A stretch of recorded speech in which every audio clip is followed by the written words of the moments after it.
किशोरीताई आणि ममता बॅनर्जी बहिणी बहिणीच वाटायला लागतात. त्या पण अशाच धावतात आहे, ह्या पण अशाच धावतात आहे. पश्चिम बंगालमध्ये हरल्यानंतर त्याही पॅनिक होताना दिसतील. वेगवेगळे विविध व्हिडिओज त्यांचे आता तुम्हाला दिसतील येणाऱ्या काळांमध्ये, कारण त्यांनाही ती 12 वर्ष असलेली सत्ता सहन नाही होणार, तर अशा पद्धतीने त्या पण तिथे धावतील.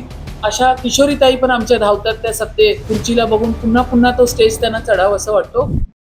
किशोरी पेडणेकरांचा प्रयत्न आणि त्या ठिकाणी आता ममता बॅनर्जीचा प्रयत्न आम्हाला आता का कुणास ठाऊक एकच वाटायला लागलंय. मी किशोरीताईंना अजूनही मला वाटतं त्या मानसिकतेतून आलेल्या नाही की मी आजही विरोधी बाकावरती बसलेली आहे आणि म्हणूनच त्यांना खुर्चीकडे जाण्याची परत लालसा तयार झालेली आहे. पण त्या खुर्चीकडे गेल्यावरती त्या उभ्या राहतात, त्यांना लक्षात येतं की अरे हो, मी आता महापौर नाही, विरोधी पक्ष नेते आहेत, ते परत येतात.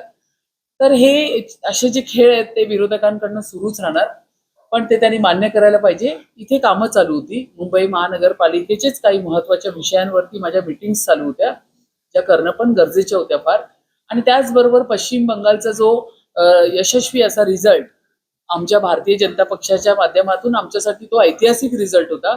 12 वर्षाची जी सत्ता होती ती आम्ही त्या ठिकाणी उलटून दाखवली आहे आणि आदरणीय नरेंद्र मोदीजींच्या मार्गदर्शनाखाली त्या ठिकाणी जवळपास 206-207 सीट्स आपल्या आलेल्या आहेत. तर तो आनंद उत्साह आमच्या नगरसेवकांमध्ये अर्थात असणार आणि तो उत्साह साजरा करत करत ते वरती आले होते. तर त्यामुळे कदाचित तो आमचा आमचा आनंद उत्साह विरोधकांना चांगला वाटला नसेल किंवा ईर्ष्या झाली असेल त्या ठिकाणी.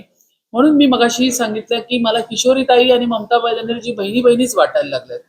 त्या पण अशाच धावतात आहे, ह्या पण अशाच धावतात आहे. त्याही आता त्या पश्चिम बंगालमध्ये हरल्यानंतर त्याही पॅनिक होताना दिसतील. वेगवेगळे विविध व्हिडिओज त्यांचे आता तुम्हाला दिसतील येणाऱ्या काळांमध्ये, कारण त्यांनाही ती 12 वर्ष असलेली सत्ता सहन नाही होणार, तर अशा पद्धतीने त्या पण तिथे धावतील.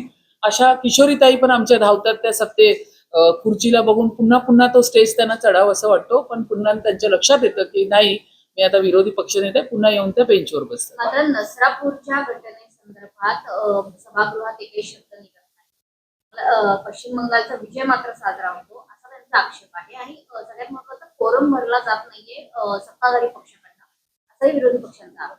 कोरम भरला जात नाही हा फक्त कालचा विषय होता, कारण की आमचे नगरसेवक विजयाचा आनंद त्या ठिकाणी उत्साह तो असणारच, तो करत येत होते. राहिला नरसापूरचा जो विषय आहे, त्यासाठी एक महापौर एक आई म्हणून मी पण फार संवेदनशील आहे, राज्याचे मुख्यमंत्री संवेदनशील आहे आणि त्याच्यावरती लवकरात लवकर निर्णय हा होणारच. तोपर्यंत देवेंद्रजी शांत बसणार नाही हा आम्हाला पूर्ण विश्वास आहे.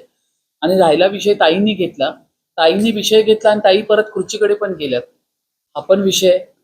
तर त्यामुळे ताईंनी जी संवेदनशीलता दाखवली त्याच्यानंतर दुसऱ्याच क्षणी तुम्हाला खुर्ची पण सुचते, हाही विचार करण्यासारखा विषय आहे. ताईनं माझ्या माध्यमातून या तुमच्या प्रसार माध्यमातून सांगा, आम्ही अतिशय संवेदनशील असलेलं आम्ही या ठिकाणी सरकार बसलेलं आहे.